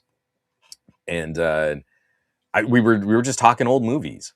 He was like, "Oh yeah, I caught this like Andy Griffith flick from like years ago, and I brought you the DVD. I've already got a copy of it. You're good." Like, my uncle is like super aggressive. This is the uncle I've also told you about, that he walks around. He sports an Xperia because he wanted a phone with a headphone jack and a memory card slot. But he wanted a nice phone with a headphone jack and a memory card slot. So I think he's still on the Xperia 1 Mark V. He'll probably run that phone for like another 5 years. He's really not bothered by Sony's update policy or anything. I might try and see if he'll check out Eclipse, because I think he'd also dig like, because he was old school like Palm Pilot, BlackBerry. You might like this. I know you're not the kind of guy to like flip phones very often, but that could be up his alley. It's just any kind of conversation about it. You're talking about media. I'll still go and buy like used CDs. Because guess what? We're only just now getting to like Spotify and Apple Music delivering CD quality streaming audio. I pay for Qobuz because they were the first to really embrace FLAC files at placebo levels of quality, but I respected that. The lowest quality stream on Qobuz was still like twice the data rate of the highest quality stream on Spotify, even just a couple years ago. So I wanted to support that business model. I thought that was important to me. And now if I buy something through Qobuz, I download it and it stays on my NAS. which is now tied to Plex Amp and Jellyfin, and I can stream my music and movies. I buy tons of ebooks through Humble Bundles. Like, it's a whole collection. I got the Skullsy collection, the guy who wrote Red Shirts and Kaiju Preservation Society. His entire library of awesome books was on Humble Bundle, and I paid like $20. And now all of those books live on a hard drive that I can access anywhere in the world with a data connection. And if I stop paying for Amazon Prime, or I don't want to use a Kindle, or like what happened to me with Amazon was they lost the license for an older version of a comic that I'd bought. So I just couldn't access Superman Red Sun anymore. There's a new version of Superman Red Sun. Do you want to buy that one? No. I want to just read the old copy of Superman Red Sun that I used to own. So now I don't buy Kindle books anymore.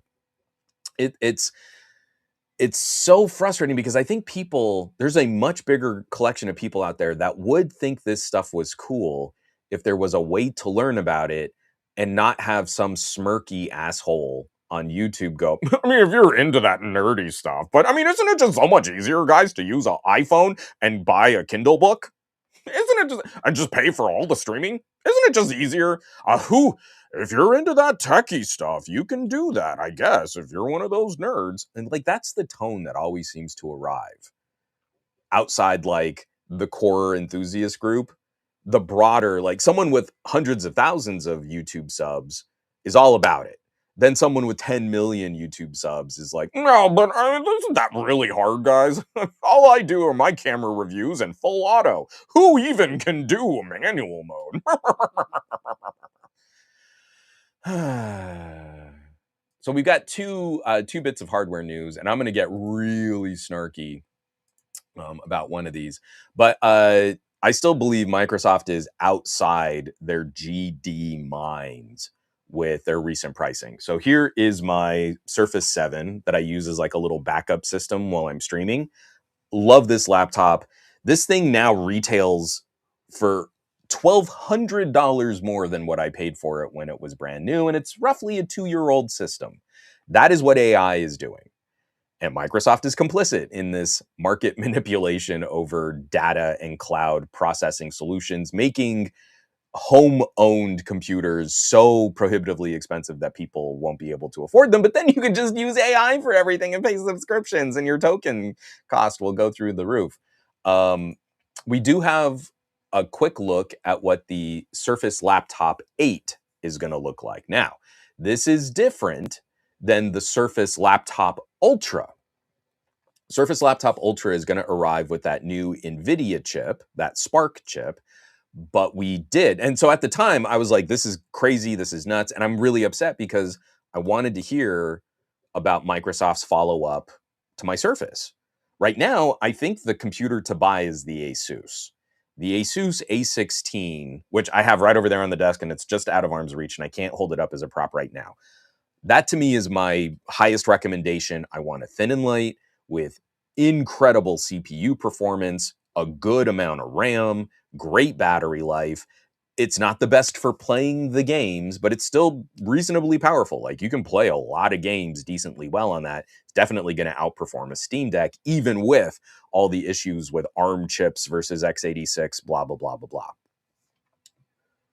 There's very little holding me back from any kind of recommendation on an ARM-based laptop now, and that A16 is on sale. It's dropped as low as $1,600 with 48 gigs of RAM. So I want you to price out a MacBook with 32 gigs of RAM and come on back and tell me how much more expensive it is. So I can't believe for a second that with my current Surface Laptop 7 going for $3,700 in the configuration that I built it in, that a similarly spec'd Surface 8 or Surface Ultra is going to be under $5,000. But I was still kind of frustrated because it seems like Microsoft really stubs their toe. We started getting ARM-based laptops and they went all in on Qualcomm. Like, well, yeah, but what about like a low-cost MediaTek? MediaTek's been making great chips for like Chromebooks. Why can't we? Nope, no. There's like an exclusivity. And they like delayed what I feel was the real launch of the Snapdragon X while they worked out all the issues and really polished it up, which was bunk because it still took a while for the improvements to emulation to trickle out of Microsoft and driver updates and stuff like that. But at the same time, I really feel like the market would have improved faster if there was competition. So I was frustrated when they announced NVIDIA because I was like, but what about Qualcomm? The Elite X2 Elite is a great chip. Why not have competing Qualcomm NVIDIA? So thankfully, that is what we're going to get. It just kind of delayed, and I was really cranky pants in that last podcast. But this is coming from Win Future, written up by Roland Quant. Surface Laptop 8 with Snapdragon X2 leak delivers details and images in advance. And so you're not going to be shocked. It looks exactly like every other Surface. It looks almost identical to my Laptop 7. And I don't know that much has changed. So 13.8 and 15.6 LCDs. They are very nice LCDs, but still don't expect a Surface Laptop with an OLED here. And there are going to be two variants. So you can get the X2 Elite. That's the 12 core, which is different than the Elite Extreme that you can find in the Asus. And then they're also going to have the X2 Plus. Is that right? I think it's the X2 Plus. So solid performers. I think these will be really respectable performers, but I'm willing to bet that, here, let me get out of the screen share. I'm willing to bet an X2 Elite in a 15-inch laptop will probably cost at least $1,000 more than the Asus A16 with the Elite Extreme if we're really leveling out like similar amounts of RAM, similar amounts of storage. And Asus will do a better job of including additional ports. Like you still just get 2 USB-C ports and a headphone jack. Oh, I do have a USB-A and I do have a micro SD. So still better, and I have an HDMI over on the A16. If you want to play in Windows land and see how well Windows on ARM has actually progressed, instead of listening to like gaming enthusiasts bumble chuckle their way through, oh, but you can't even like play games with this anti-cheat. You should really check out the Asus.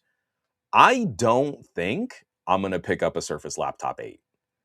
It is horrific to me that if I try to trade in my Surface, I'll get like $600 whole dollars to go to the price of a new Surface, y'all. A machine that I bought originally for $2,500 that is now being sold on Microsoft's website for $3,700, and my trade-in will be a whole $600.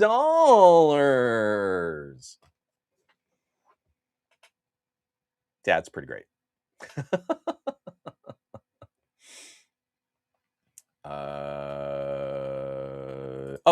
From Mr. Maug, speaking of pricing, Intel G3 handhelds are expensive. The new MSI Claw is $1,700.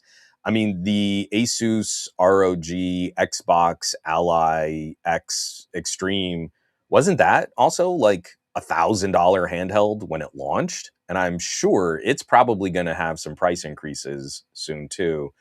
From Tanmay, is the battery still glued in on the Surface devices? I don't miss having to replace the battery on my boss's old Surface.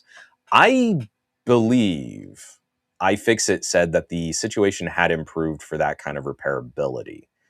I know it's still one of the easier laptops to pop open and just get to the SSD, but there's not much else you can do with the ARM laptop. Like, again, I'm acknowledging there are pros and cons here, but like you can't upgrade RAM. I can't increase the amount of RAM on my A16. 48 gig is plenty for what I'm going through. I did 64 gig on the Surface Laptop 7 because I wanted to directly compare against the test systems that I got to use at Qualcomm, which were Snapdragon X1 Elite with 64 gigs of RAM. So I paid out the nose. At the time, I thought was so expensive. Now it's $1,200 more. So yeah, you obviously can't do stuff like that. But I I want to say that as compared to the older Surface laptop that was almost completely unopenable, the newer Surface laptops are significantly easier to maintenance. Command control device. But Juan, the Snapdragon X2 does not have the CUDAs, so it's already a deal breaker. Everyone should just buy Surface Ultra. And for all the people that sit there and complain in the PC building, oh, and NVIDIA is so greedy, but they would never give a Qualcomm system a real fair shot, will now be tripping over themselves to talk up Spark. Now, ARM can be taken serious. I don't know if you know this, guys, but Windows on ARM is really good now. And it's all rigged. It's simply because in their audience, NVIDIA is a more popular keyword than Qualcomm. That Spark will be a more popular search topic than Snapdragon. Instead of really using their platform and educating their audience and showing the pros and cons, there are lots of cons to every system. They are just looking that they know a Surface with an NVIDIA and it's called an Ultra laptop is gonna get me more traffic. And I'll be curious what they have to say because, like, if the rumors are true, NVIDIA's Spark could be, I think, almost 2 years behind on like CPU tech. Yes, the GPU will definitely be beefier than what's in my A16. That's not why I bought the A16. That's not why you use the A16. It never billed itself as a gaming replacement system that you can play games on it. Like Mr. Maug, I found that my Asus A16 to be competitive with my Xbox Ally X in gaming, and that's emulation versus native. These X2 chips have untapped potential. It is. Oh, and Simon Says Hypno is saying it's that good. I've not tried any games on my X Elite laptop. So Snapdragon X Elite is really only up to the challenge of like indies, platformers, like to really drive the games well. I can get it to play Tetris every now and then on Tetris Effect. I'll get some stutters, but X2 Elite, especially X2 Elite Extreme, is a marked improvement over Snapdragon X Elite. And yes, my experiences have been this thing handily slaps my Steam Deck around. And it's going through emulation layers for some of these games.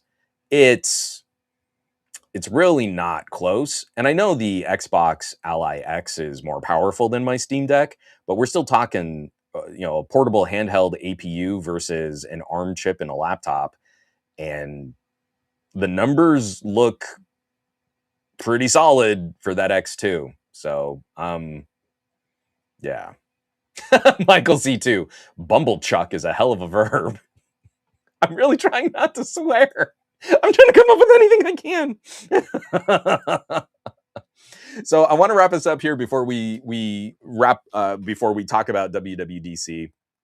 I have just finished my Vivo X300 Ultra camera deep dive. We're already getting a sneak peek through leaks on the Vivo X500 Pro Max.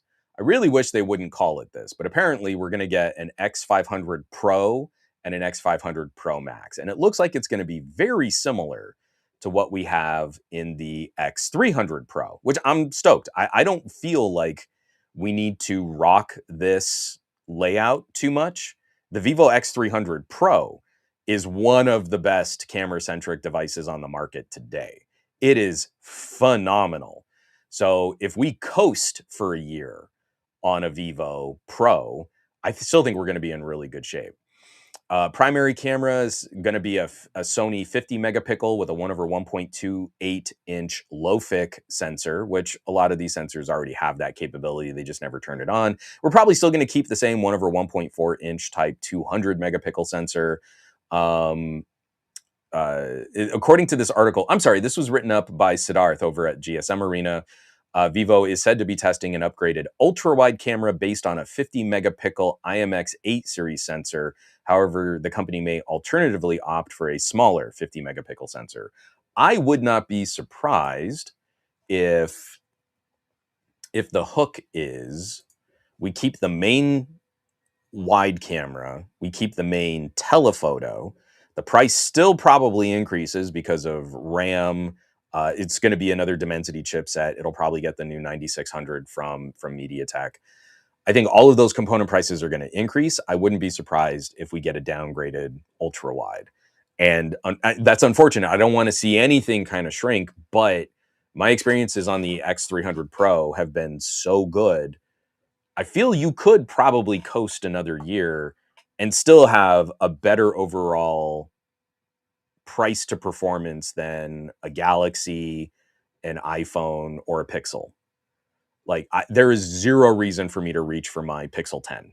That is like one of the worst gadget purchases I've ever made. As a reviewer, I never pick that phone up. I just don't.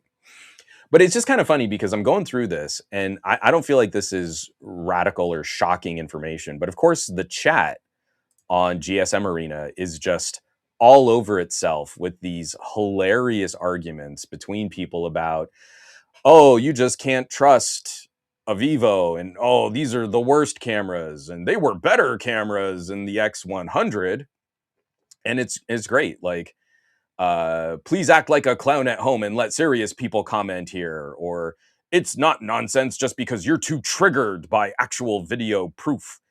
And we're going through and I'm reading through this stuff, and it's a bunch of people who don't know what they're talking about, arguing with other people who don't know what they're talking about, and then supplying videos. I like one of the videos that they used to show, I probably shouldn't screen share this just because I don't want like copyright or anything, but Snowball put out this video. I found the best camera phone, but it has a problem. And I'm mad that I watched the video because it's someone who really doesn't know what they think they know about photography trying to describe what their experiences are. And it's very clear that they're not digging very deep. And then later in the video, they go off to comment and like, oh, and also with the Oppo this year, I watched a video from Mr. Who's the Boss who said that the Oppo wasn't as good or enough and that people should just keep using Samsung and iPhones.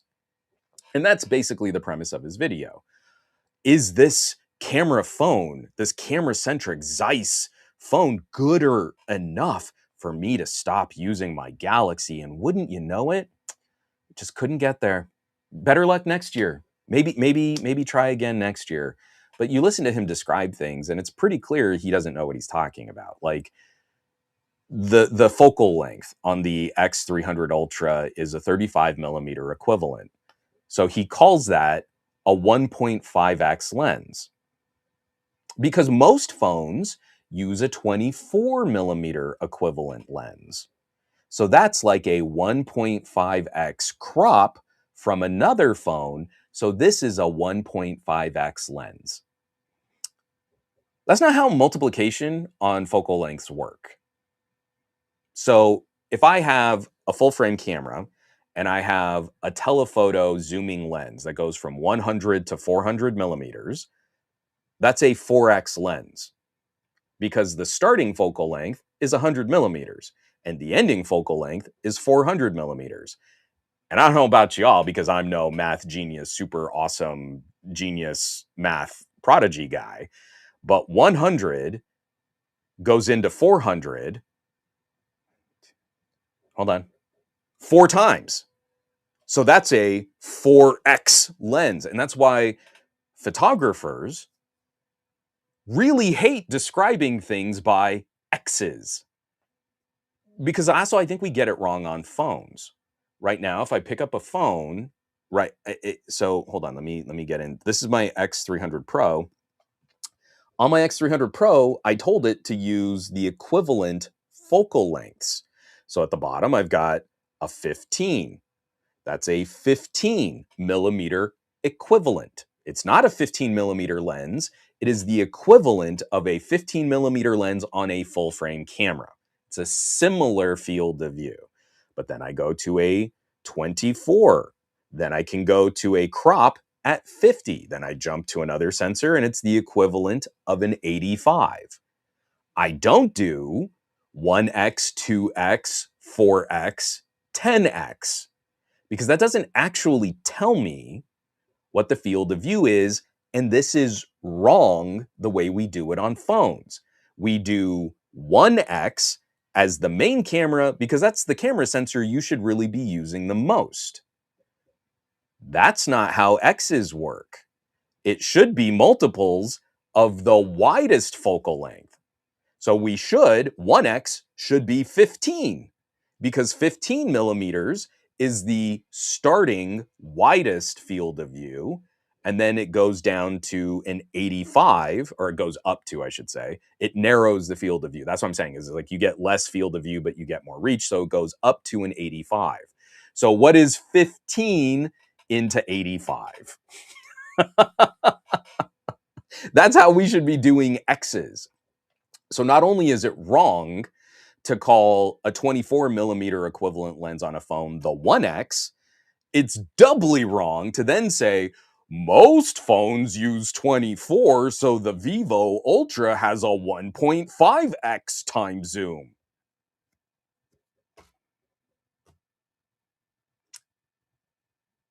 So how do you combat that level of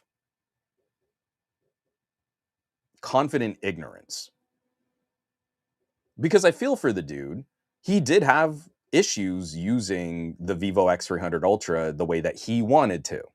Let's be fair. But it sounds to me like he's familiar with what the Samsung does in full auto without having to touch or adjust or change any features or settings. If I just push the shutter, I know what the Samsung is going to do, and the Vivo is different. In one part of his video, he says, like, look at these two selfies I took.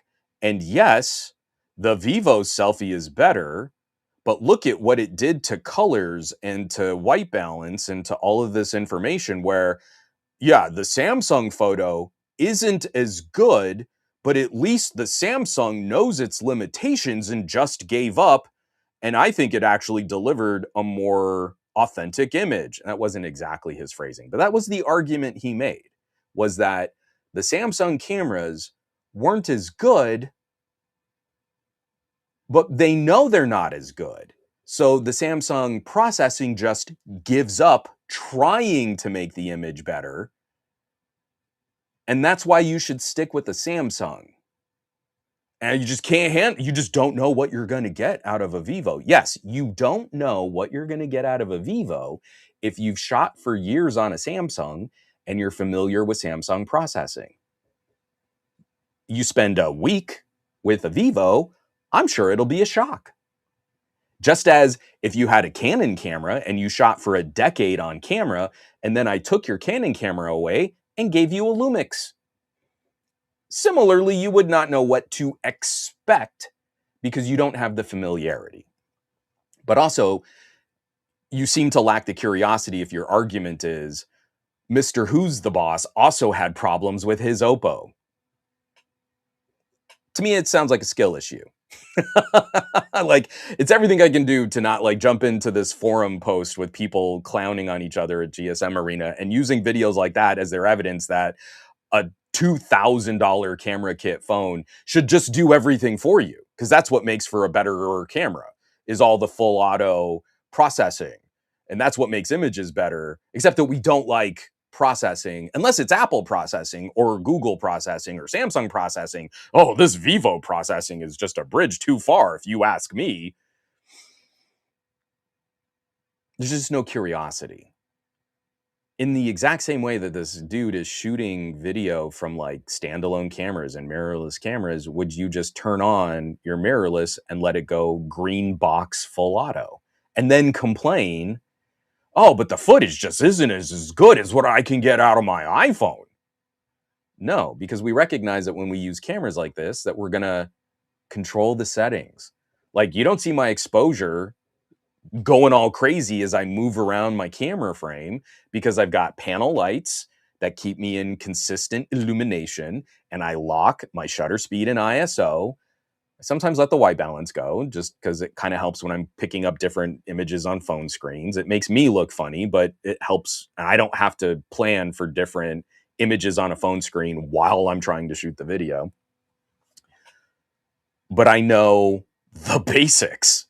of photography and exposure.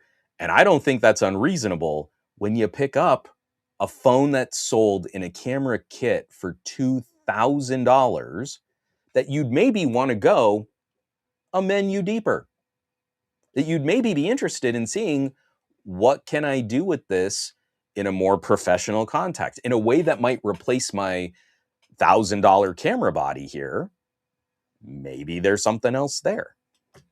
And I hate bringing this kind of stuff up because I genuinely don't want to give this video any traffic, but I feel like I have to comment on this as we're looking through. It's just another leak, and totally expected what we'll see for the Vivo X500. I don't think there's anything shocking in that leak, and it immediately descends into this like anti-Chinese sentiment. Oh, all these people are selling you snake oil on the cameras, and I just finished this X300 Ultra camera deep dive where there are some serious and significant issues that I hope Vivo will address. And even for some of those sticky spots, it's still my favorite Ultra of the year, for reasons that I feel I can articulate beyond, it's got a 1.5x 200 megapixel lens. No, it has a 35 millimeter equivalent lens, a 12 millimeter actual lens with a 200 megapixel sensor as a combination for acquiring light and resolving information onto a light sensitive medium. Because that's how cameras work. And that's how they should be talked about. And consumers are horrifically undereducated on how all this stuff works. So, be on the lookout for the Vivo X500 coming soon to a theater near you. Why don't we wrap this up? I have two major predictions, and I have a third that I don't know is as likely, but there's just been a little bit of chatter on it. WWDC is about to begin. We got about 10 minutes here. We're going to just run through the next 10 minutes, and then I'll still do all the wrap up stuff, but it's okay if y'all want to jump and you want to go check out WWDC.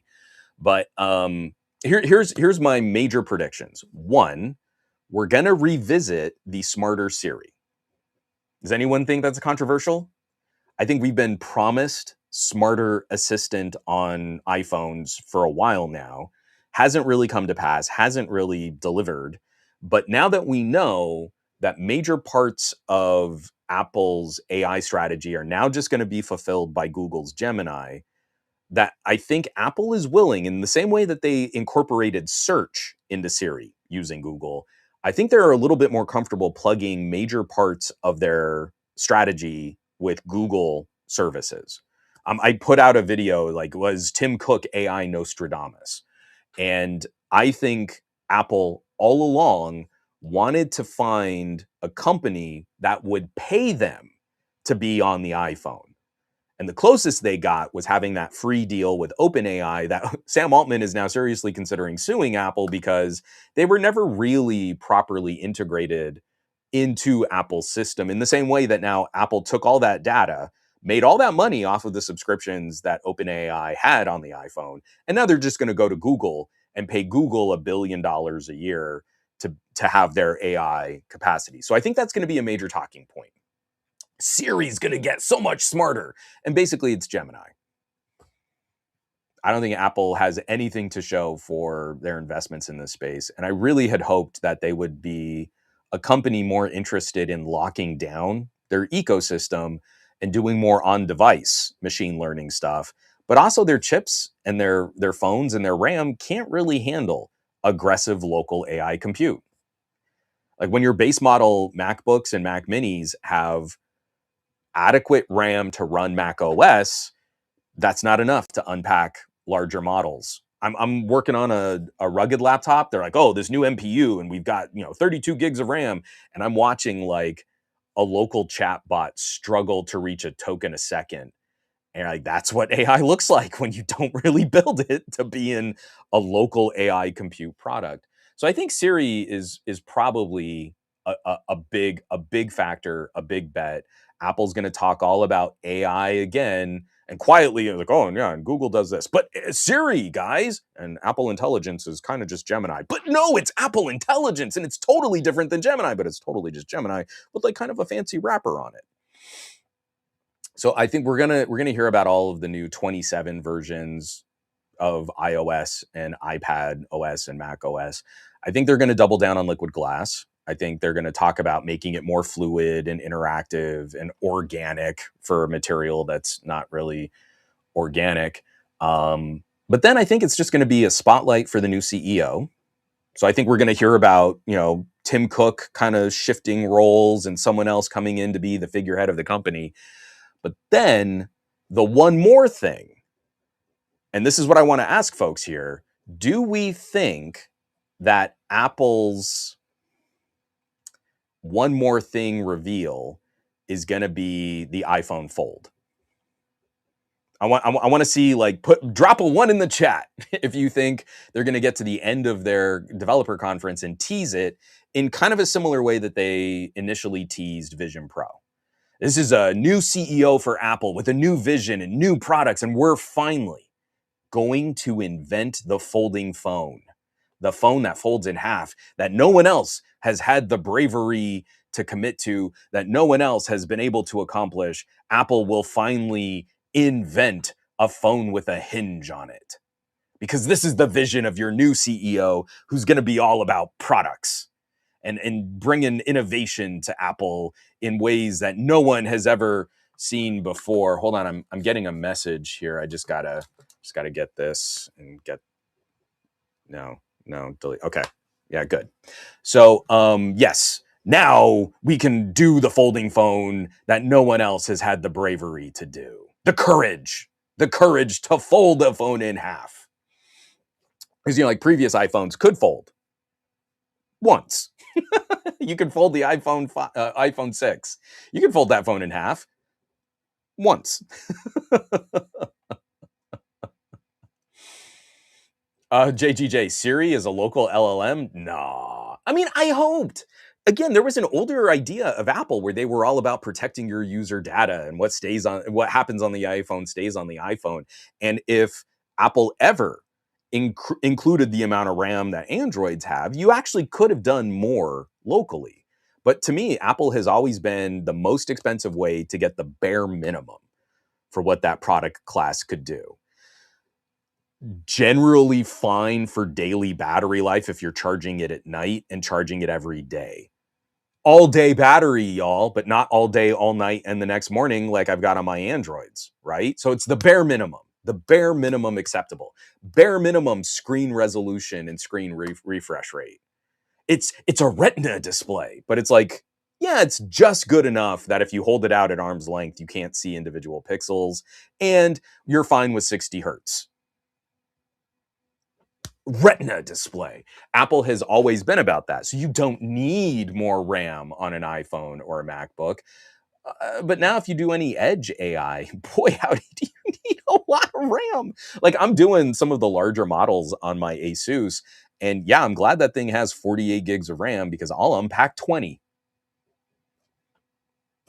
How much does a 32 gig of RAM MacBook cost? No one ever popped up in the chat to let me know. Simon says, no, Apple will add glyph lights like nothing just for the lulz. I still feel all of their products should have illuminated Apple logos. I think that would look so sharp. Why won't they do that? Kills me. Mr. Maug, considering Google recently wanted to cram Gemini into everything Android, I'm weirdly optimistic about WWDC. I mean, in that I don't want Gemini in everything, I'm less optimistic because I believe that's all Apple's going to do is, if it works, it's Apple Intelligence. If it doesn't work and people hate it, they can go, well, it's Google's AI, guys. I mean, we tried to deliver. I mean, Tim Cook was right not to invest a lot of money in AI because it looks like a bubble. But if it works, then they can say, well, what we did is we refined and we included the applesauce in our Apple Intelligence. And that's what makes our AI different than Gemini. It's not. It's the same.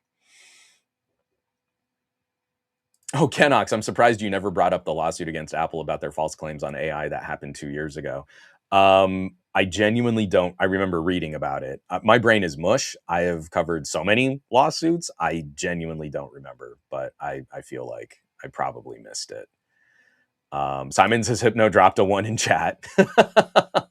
No, JGJ. So does WWDC ever release hardware? I'm not saying as a release. What I'm saying is they have used WWDC in the past to tease a future product.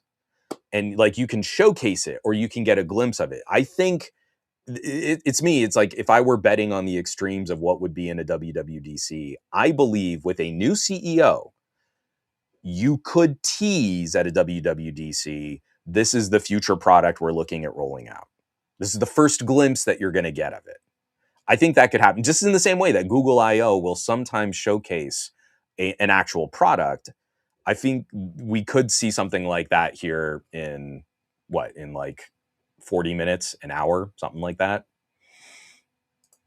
Yeah, Simon says no, it's Peter Falk. I can't do a Peter Falk.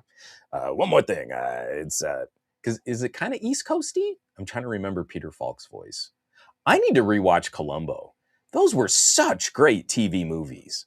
The first Columbo is just a brilliant gumshoe detective storyline. I love those. The closest we have today is if you watch, what's her name? Poker Face. But what's I can't remember her name because she's basically doing an impersonation of Peter Falk. First season was really, really good. Second season was okay, but I just loved the character. I didn't love the structure. But yeah, it's kind of tough. Michael C2, it kind of sucks like not being a foldable enthusiast. I feel like they account for like 70% of all YouTube content for smartphones these days. I fell off the wagon pretty hard. I loved the OnePlus Open. I really did like that phone, but I'm such a camera nerd. I'm never going to get the cameras on a foldable that I can get on an Ultra. And I kind of backed off. I kind of did that for me just because it was driving me crazy to hold something so expensive and then go, it's really good. And I'm never going to use it.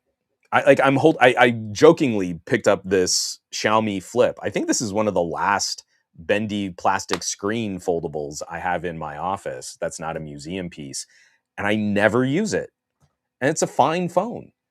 And I'm just never going to put money on something like that when I can pick up this with incredible cameras and then my X300 Ultra is right over there. From Casual Wrestling Fan. If they do release a folding phone, I am hoping they add a split screen. No, you need to buy an iPad to do that. Why would you ever want to have like landscape or split screen on an iPhone with a big screen? That's just silly. You're holding it wrong.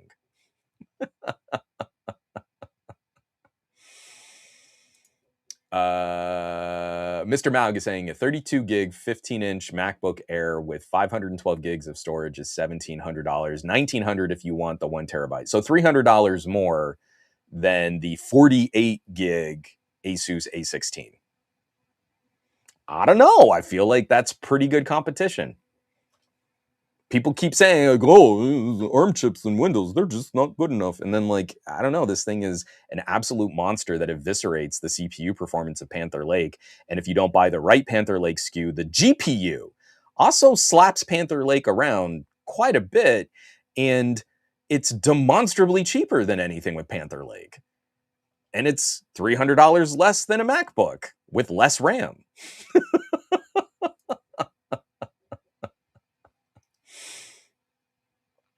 Yeah, Mountain Dew. It doesn't make any sense, right? They just won't. I always thought, why not? The Macs have illuminated logos, so why can't the iPhones add a little RGB? Do a little rainbow back there. People would flip out. They would rock their iPhones so hard with the little glowing logos. I don't get it. Again, for Apple being all about aesthetic, that is like one of their biggest misses over all of the iPhones.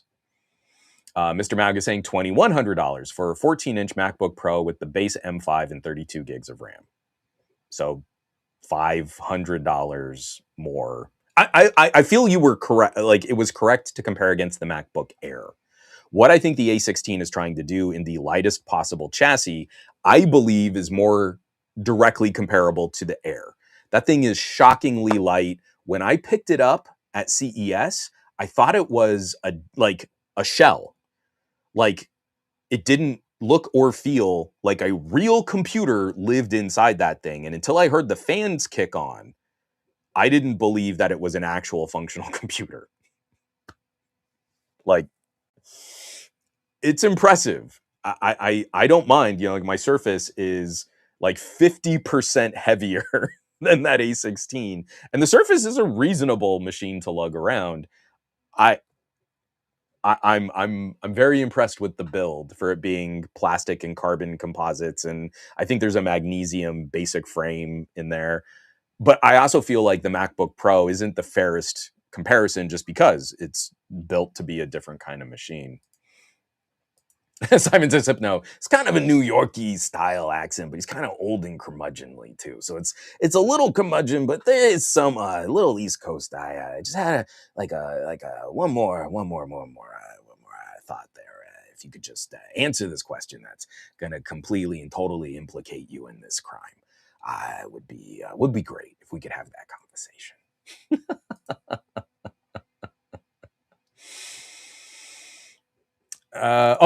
Jimmy Fire Dragon. That's it. It just started.